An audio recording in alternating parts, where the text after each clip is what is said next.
Let's be together forever. Was it back in middle school? During the prime of our youth, we truly believed in forever. I am Jack. Now, I'm already 30 years old. I gently place my suntanned hand on my wife's cheek. Then, a cool and cold sensation shivered through my skin. The really good people always seem to pass away too soon. Numerous lilies were prepared for my beloved wife, Lily. Their overly sweet scent made my head spin. We had been married for just about 3 years. Our life was settling down, and we were just starting to talk about having kids. We had a habit of jogging together every morning. That day, I overslept, and Lily left the house first. "I'll get too far ahead if you dawdle," she said as she closed the door. I can still clearly hear her voice in my ears. Why didn't I stop her? I should have asked her to wait until I was ready. Just after she left the house, Lily was hit by a car driven by a drowsy driver. She was rushed to the hospital, but it seems she died almost instantly. She will never wake up again. Lily is dead. She looks so beautiful and just sleeping in her coffin. We were childhood friends, doing everything together since we were kids. Lily, always so spirited, dragged me all over town as our playground. In middle school, it was Lily who turned our friendship into a romantic relationship. Our relationship lasted for 15 years. We didn't know that forever could suddenly end one day. Don't overthink it. With a pale face, I stood there as the attendees spoke to me. Words of empathy and sorrow from the heart. Yet, even those felt like a nuisance. "How many kids do you want?" Lily often talked about the future like that, probably wishing we had married earlier. But she never rushed me, the dreamer, and supported me from the closest place. We had just become husband and wife. It was supposed to be the beginning. How should I live now? I don't know a world without Lily. Since then, I've just been working non-stop. It's already the 2020s. No one says can you fight 24 hours anymore, but I have nothing else but to immerse myself in work. If I stop for a moment, the unbearable reality hits me like a wave. Naturally, I quickly wore out my body and visibly lost weight. Only my eyes shone brightly, and in the mirror, I looked almost like a beast. How should I live? This question has been running through my head since the funeral. Maybe there's no answer. I continue to punish myself day after day. Then, one day, today, my body feels heavier than usual. Thinking of getting some fresh air, I slowly stood up. At that moment, everything went dark, and I collapsed. "Jack, are you okay?" "Hey, Jack." I hear my boss's voice from afar. But I don't have the strength to respond. Maybe it's not so bad to go to Lily. Thinking such thoughts, I passed out. When I woke up, I was in a hospital. Where am I? Reacting to my voice, the white curtains around me were swiftly opened. "Did you sleep well?" said a kindly old man. "He is probably a doctor at this hospital. It seems you've been quite exhausted." "Yes, but I need to get back to work." As I tried to get up, the doctor raised his hand in a gesture of caution. "You shouldn't overdo it at a time like this." Lying in bed, I listened to the doctor's words. "It seems I need a long rest." I felt something akin to despair. If I don't immerse myself in work, I'll have to face what I don't want to think about. It's not that the doctor is wrong. But please, don't ask me to do something unreasonable. After a while of resting, I went straight home. Facing the empty room, I whispered softly, "I'm home." The words vanished into the air like smoke.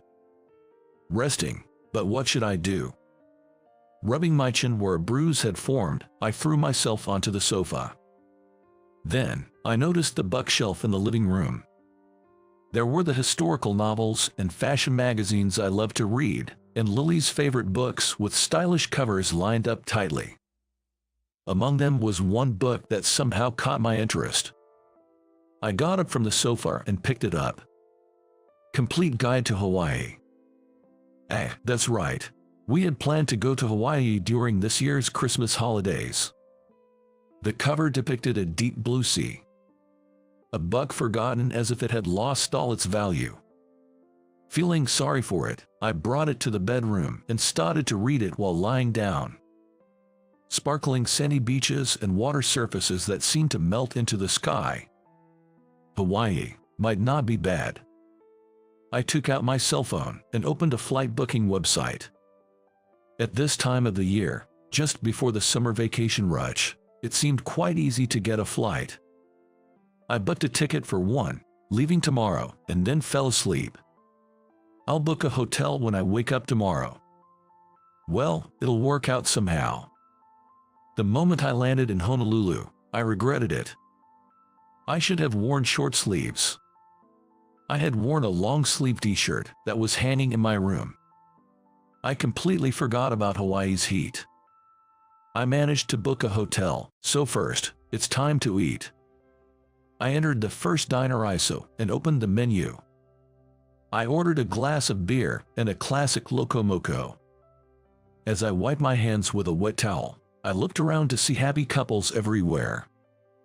I want a bite of that, a young woman was playfully asking her boyfriend. Would Lily have acted that way if she were here? After filling my stomach, I walked along the Kalakaua Avenue. But no matter what I saw, all I could think about was Lily. Lily this, Lily that, if Lily were here. Even though I came on a trip, my heart remained heavy. I even found myself hating this blue sky. How should I live? Once again, I started pondering this unanswerable question.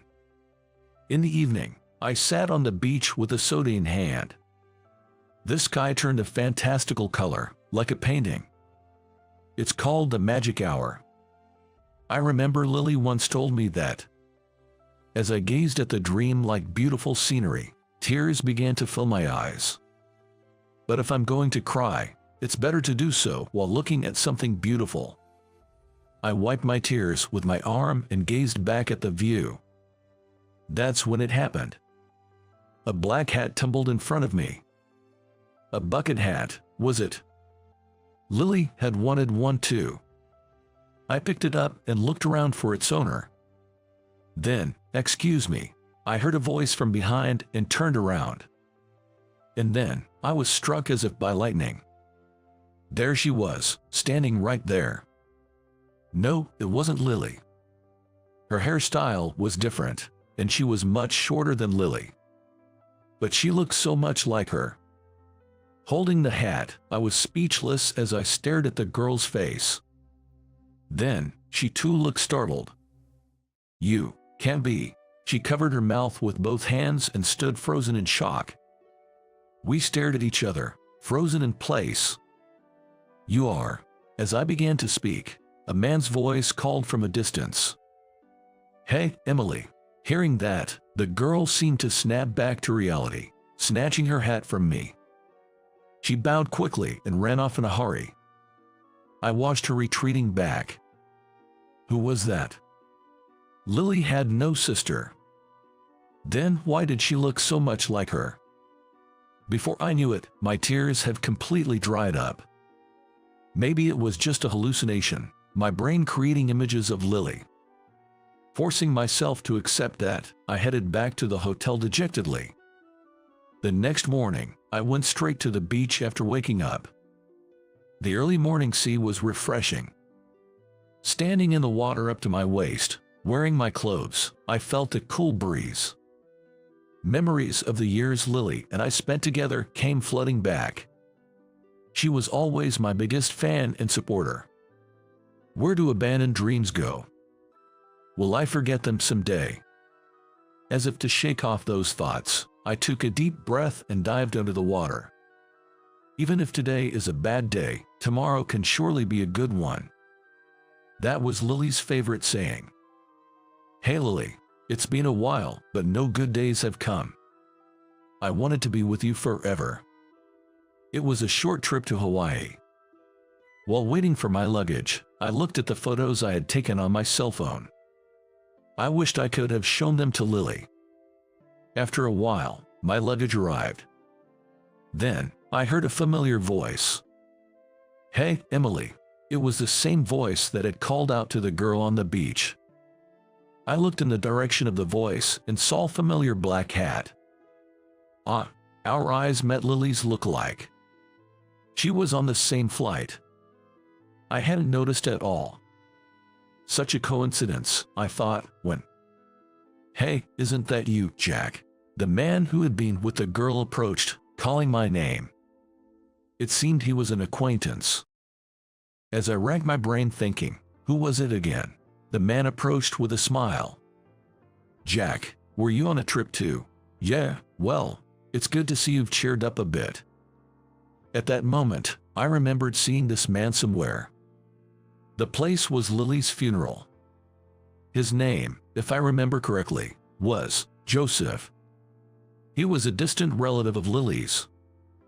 Then, this girl must be. "Don't be shy, Emily. Come here and say hello."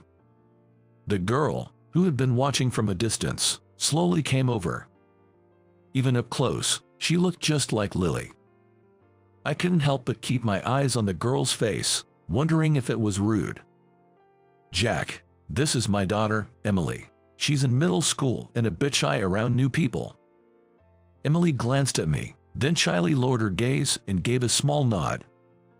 I turned to her father and asked a question. "If you don't mind me asking, is Emily related to Lily by blood?" It was a bit of a forward question, but he answered with a smile. "Oh yes, they are related. I believe Lily's mother's cousin's daughter or something. A distant connection, but definitely there. It seems they are related, though distantly. To think they could resemble each other so much." I ended up having a great conversation with Joseph, Emily's father, and we exchanged phone numbers. We even found a common interest in historical novels and agreed to visit his house to see his collection. "See you another day," he said, as we parted, and Emily didn't look at me the entire time. It was a bit shocking, but she's at a sensitive age, so there must be a lot on her mind. Well, time to go. Back to reality tomorrow. Let's go home. Back to that dark room. A few weeks later, on a Sunday, I was invited to Joseph's house. After driving for about an hour, the navigation system announced my arrival. "Welcome, come on in." A house in the suburbs. Joseph ushered me in, and the interior was neatly organized. Wow, this is amazing. His prized bookshelf was filled with a vast collection of historical novels. "This is just a part of my collection." "Wow, that's incredible." Then, I heard the front door open. "Dad, I'm home." "Who's visiting?" Emily, apparently returning from an extracurricular activity, entered the room. Hello, Emily."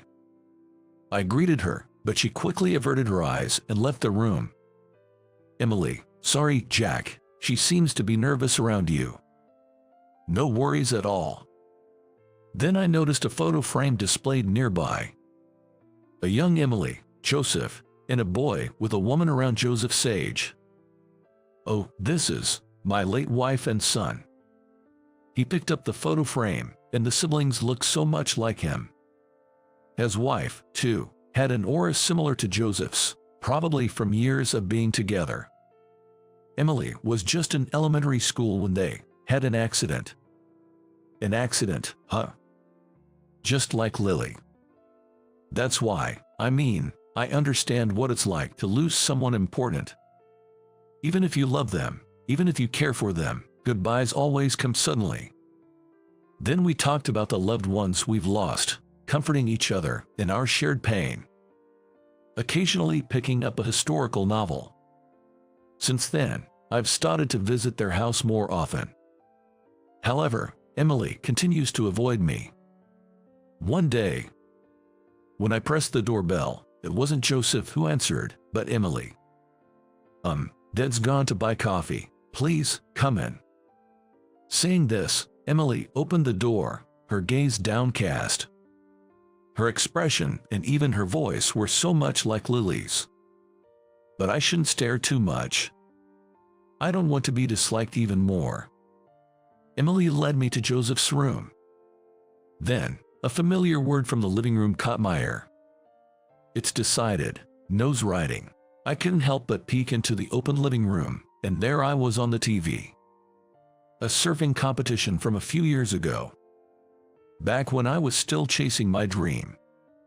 Yes, I was a surfer, a regular at world competitions. "Were you watching this?" Emily, with a panicked look, turned off the TV with the remote. Emily, awkwardly looking down, remained silent. Her demeanor reminded me so much of Lily when she was downcast, it made me unconsciously soften my expression. "Do you like surfing?" When I asked, Emily nodded slightly. "Did you know about me?" After a moment of silence, she said. "I was so surprised to find out we were related. I used to watch your videos a lot, so I couldn't talk to you properly. So that was it." The question I had been wondering about was cleared up, and I felt a wave of relief. I wasn't disliked after all, which was really good to know. Suddenly, Emily, who had been looking down, lifted her face abruptly. Are you not going to compete anymore?" "No, I'm not," I replied with a powerless smile. "I only managed second place in this competition. Anything more is just out of my reach." The dream I had been chasing. The dream that Lily had watched with me. It was to win the world championship and become the world's #1 surfer. But Lily is no longer here. I don't need dreams anymore. But, sorry, I'm late. Joseph, seemingly just back from a run, hastily opened the door. Then Emily stopped speaking and abruptly returned to her room. She seemed like she wanted to say something. But I didn't have the courage to ask. But those words felt like they would stir the extinguished fire in my heart. The following week, I received a call on my cell phone. It was from Joseph. "Hello. Hey, are you free right now?" Before I could answer, Joseph started explaining. He and Emily were at a surf shop, looking for a beginner's board, and needed some advice. Surfing, for Emily. Yeah, she's been asking for a while, and she did well on her exams, so it's a reward. I had nothing else to do today, just lounging around at home. So, I decided to head to the shop where they were. "Man, I'm glad you're here, Jack. I had no clue what to get," Joseph said, laughing heartily. Next to him stood Emily, holding her newly bought board, looking delighted. It's been a while since I visited a shop, and I felt quite excited. As we were about to part ways, Emily stopped me. "Excuse me, if it's okay, could you teach me how to ride the waves sometime?"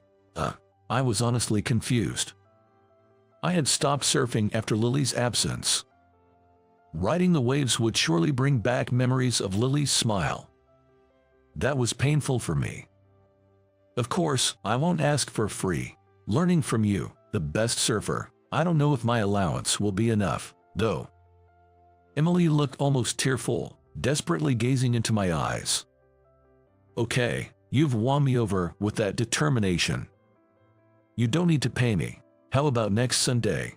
At that moment, Emily's face brightened. The best surfer, huh?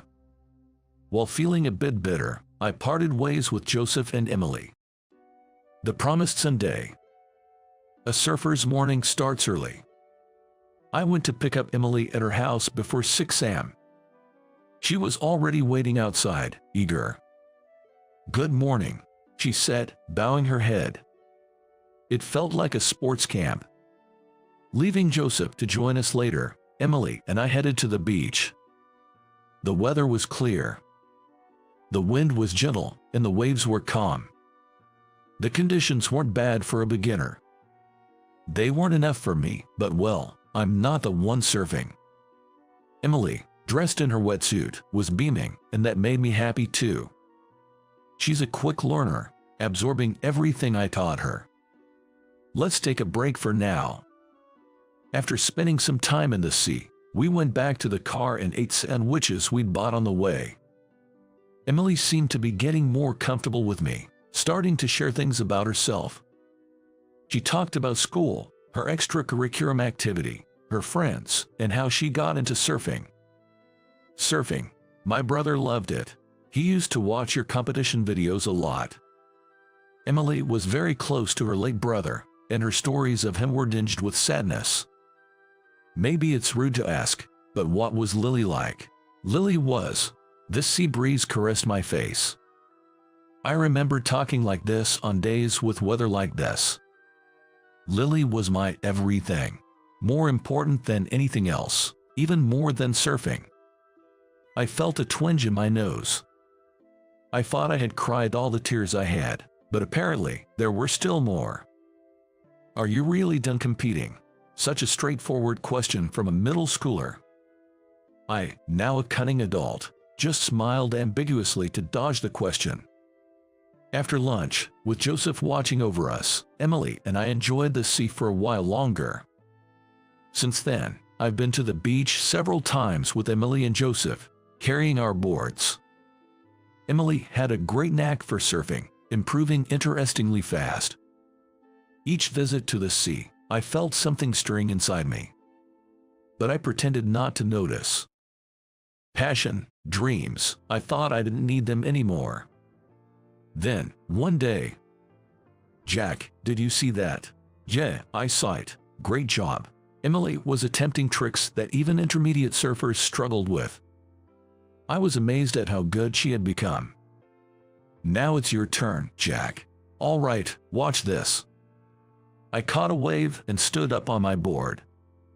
But then, maybe due to fatigue, my vision blurred. For a moment, I lost strength in my legs and nearly fell off the board. That's when it happened. "Go, Jack, don't give up." Emily's cheering echoed in my ears. I regained my balance and executed the move. Or at least I thought I did. But I slipped off the board and crashed into the water. I showed a bad side of me there. My training lapse had clearly weakened my stamina. I flopped down next to Emily sitting down on the sand.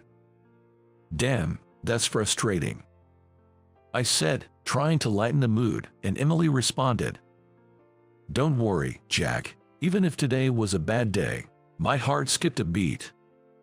Those words were, "Tomorrow will surely be okay, Jack. You are a hero to surfing fans." Those were Lily's words. Words she had said to me dozens, hundreds of times. Unable to say anything, I just stared at the sand at my feet. How should I live? A question that had been on my mind ever since Lily was gone. I knew there probably wouldn't be an answer. But still. Yeah, tomorrow will surely be okay. I stood up abruptly and dived into the sea. My overflowing tears blended with the water, becoming one with the sea. "Hey Lily, I don't think I'm ready to move on yet. But I want to be okay, little by little, tomorrow, and in a year, in 10 years. I want to live a life that wouldn't embarrass Lily. I want to show a cool side of myself to Emily, who has become like a sister to me, someone who shares Lily's words with me. Can I dream again?" As I floated, carried by the waves, I asked this question to the sky. Several years later. "It's all thanks to you, Jack. To think we could see such a view," Joseph said, his eyes moist, as he watched his daughter laugh on the podium. In Emily's arms was a photo of her mother and brother. Since then, Emily had improved remarkably and was now competing for medals in junior tournaments. The medal shining on her chest was silver. Her challenges would probably continue. It's all because Emily worked hard. She resembled my dear wife so much, my sister in arms. When I first met her at the sea in Hawaii, I never imagined things would turn out this way. How should I live, continuing to share in Emily's dreams? That kind of life would be nice. But as for me, come on, Jack, it's almost time for your award ceremony. I'm on my way. I was close, but not quite there for the championship. However, I can still do it. The dream Lily and I watched together. I will make it come true someday. So watch over me, Lily. I will continue to live with my dreams. Last year, my mom collapsed at her workplace. Her condition stabilized, but she had to stay for hospitalization. Yet, my brother's visits were few and far between. He stayed for just a few minutes and would leave the room as if fleeing. Scared of seeing your face, Mom joked. I thought, of course, I'm glaring at him. I was the ruffian with scraped knees, and he was the smart, fair-skinned one with excellent grades. Despite our 3-year age difference and opposite personalities, we used to get along well. After our dad left us for another woman, Mom worked from morning till night to raise us by herself. Mom's gonna be late again today, my brother would say, always cooking our meals. Our relationship changed about 10 years ago. It started when my brother got married. We're expecting a baby. He introduced his beautiful wife. But her personality was ugly. Single moms are like worker bees, always busy working or they'll die. What did you say? Don't mock our mom. Whoa, is this what they call a mama's boy? Typical of son from single-parent family. That was our first meeting. My brother's choice in spouse was clearly flawed. Did he marry her just because they had a kid? After they left, I asked Mom about her, but she only said, kids need their parents. Divorce wasn't an option since they had a child. Mom had probably settled on that conclusion. But that wife was clearly a mistake, I thought. My intuition was right. My sister-in-law always ridiculed single-parent families, boasting about her happily married family. She might have raised Tom well, but you're the unfortunate result of a single parent, quick-tempered and rude. Hey Tom, you hated being from a single-parent family too, right? You told me before. Yeah, I guess so. Hearing that conversation drained the blood from my face. I remembered my brother always staying silent whenever his wife insulted Mom. No way, Tom, you're defending her. I'm not defending her, it's true. I used to be ashamed of being from a single-parent family. I grabbed his collar in anger, but Mom intervened with "Stop it, Ken," which I ignored. Ashamed? What are you talking about? Exactly that. I hated walking beside Mom in her worn-out shirts. Tom, that's it. Stop, both of you. Mom stopped again. I lowered my raised fist. The sister-in-law's laughter echoed emptily. This is fun, Ken. Don't try to recruit Tom into your mama's boy club. Being from a single parent is such a nuisance. That day, I gave up on my brother. Get along with your brother. You're the only 2 siblings. Mom would say whenever she saw me. Even though she was so ridiculed, Mom still cared about him, which I found bitter. One day, I received a call from the hospital that Mom was in a critical condition. I took leave and contacted my brother. That's troublesome. I'm going on a trip to Hawaii next week. I couldn't believe what I heard over the phone. What? A trip? I mean, there'll be a wake and a funeral to prepare for. It coincides with the travel dates. Are you serious? To my groan-like voice, my brother fell silent for a while. Looks like I can't cancel the trip. Mom might be dying. And he's choosing a vacation over that. Something inside me snapped. Fine then, go enjoy your trip. And don't worry, even if something happens, you won't be invited to the funeral. I yelled and hung up the phone. Fuming, I contacted the relatives. While at it, I spitefully told them to ignore my brother as he was apparently going on a trip. When I returned home from visiting Mom, I saw a missed call from my brother on my phone. Probably got some snide remarks from the relatives and wanted to complain. Not in the mood to listen to him, I decided to vent. Hey, Tom, you were ashamed of Mom wearing rags. If it weren't for your hospital bills, we could have lived better. Hospital, me. There's a photo in the album. You, lying in a bed I've never seen before. I asked Mom about it, and she said you suddenly collapsed at about 6 years old. Rushed to the hospital with a rare disease. My brother sounded like he was retracing his memory in disbelief.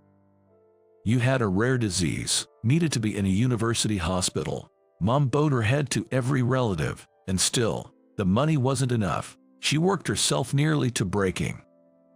I was taken care of by relatives back then and knew about this from them.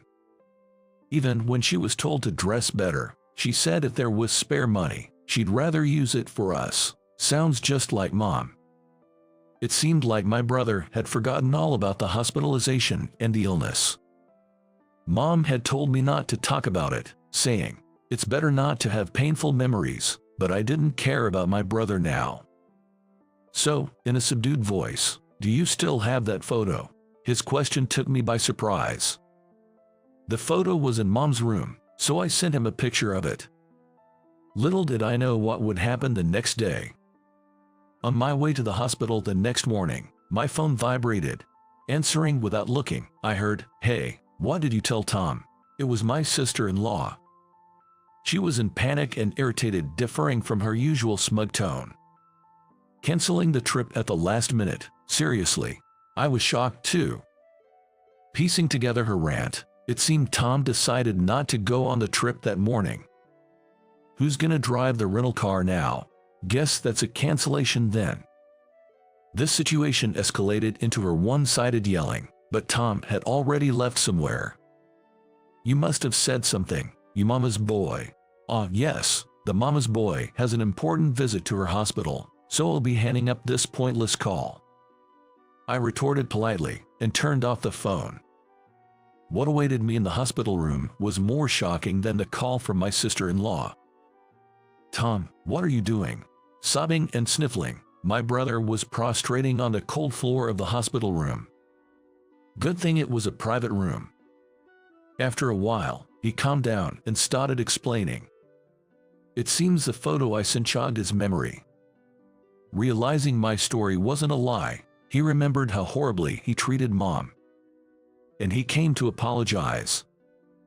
You think apologizing now clears everything? That's wishful thinking. But it's my right to make amends. As we talked, the door slammed open, and my sister-in-law burst in, face twisted in anger. What the hell? Why is Tom sitting on the floor? He's apologizing to Mom. What? Just because he's a mama's boy, you make him to do something so embarrassing, unforgivable. She lunged at me, but my brother stopped her. Embarrassing. I'm doing this willingly. I forgot all Mom did for us, and hurt her a lot. Apologizing is the least I can do.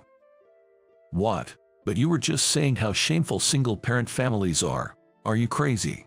I was about to yell back, but my brother stood up, catching my attention. I have things to discuss. Let's go home. He told her, and they left the room. I got a call from my brother later that afternoon. We're getting a divorce, he said. Everything was happening too fast. A lot happened, but it's settled now. Hearing my brother speak so nonchalantly, I reminisced about how smart he has always been. He said we'd discuss the details in person, and since I hadn't had lunch yet, I suggested a nearby cafe. While eating the food, my brother elaborated on the details. The last straw for the divorce was apparently her behavior in the hospital room. That figures. Dismissing a heartfelt apology as creepy is beyond forgiveness. I was nodding along when he said, and then there's the neglect of our son. I almost choked. Nick, his 10-year-old son. He is a quiet, intelligent kid, a mini version of my brother.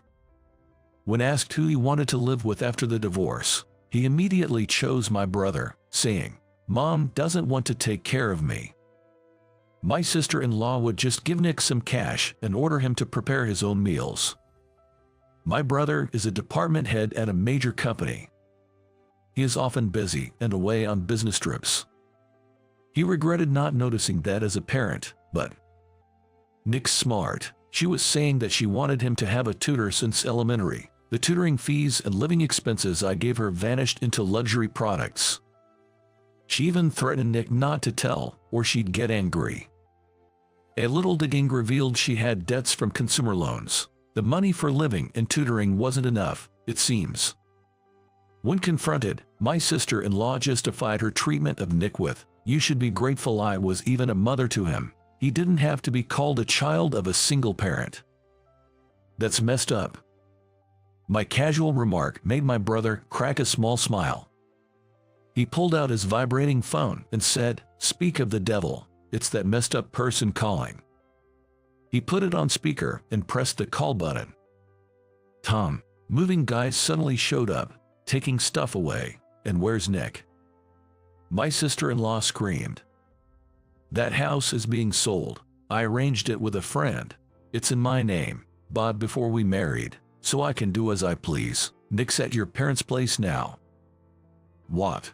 Better secure your belongings fast. The movers have instructions to dispose of anything not specified by me." "Why didn't you send them to my parents' place?" "Your parents decided to cut ties with you. After hearing about how you treated Nick, they promised to see him instead of having anything to do with you." "What are you saying?" "Just so you know, all the documents are with my lawyer. If you dodge the child support and the money you misused, it'll be bad for you." Wait, I'll apologize. Let's start over. I'll even apologize to Nick. It's sad being a child of a single parent. Nick said he doesn't care about being a child of a single parent. He's more embarrassed to have you as a mother. What? I'll make amends too. You should do the same. After hanging up, he sighed and said, "That's pretty much the situation," and smiled faintly. Too well prepared, almost scary. Later, their divorce went through. I don't know the specifics of what happened to my sister-in-law afterward. A housewife who misused living and education funds, suddenly without a home or money, can only imagine her fate. She also has to repay my brother and her consumer debts, so she'll probably have to work from dawn to dusk. I wonder if she ever wanted to celebrate the divorce. Miraculously, Mom recovered. She told me about the time in school when my brother was bullied for having a single parent. Seeing Mom in worn-out clothes and being mocked by classmates must have hurt him. Mom regretted not paying more attention to her appearance. But for me, a self-proclaimed mama's boy, it's not easy to forgive my brother. Yet, he apologized again in front of Mom, crying. The relatives know about his past behavior, so will face their stern looks. He has to mend the relationship with his son as a father. Regaining lost trust requires extraordinary effort. I'm happy enough as long as you two get along. Mom laughs, and I think I should help my brother out once in a while.